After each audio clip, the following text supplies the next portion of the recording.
Making marshmallow and mullein tincture for sinuses. I added in my bowl half of mullein, and Starwest Botanical is a great place to get it. And I also added half of marshmallow leaf. I add that to a quart jar, about a third of the way full, about this way. And then I fill with vodka the rest of the way.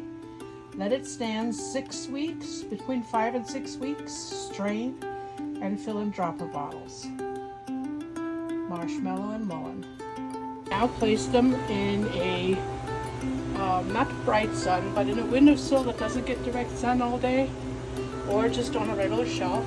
When you think about it, shake the jars.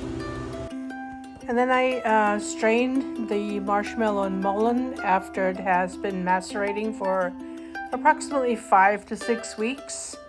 And look how dark the liquid has become. Vodka is pretty much clear when you start, but then it becomes pretty dark. And then I bottle it.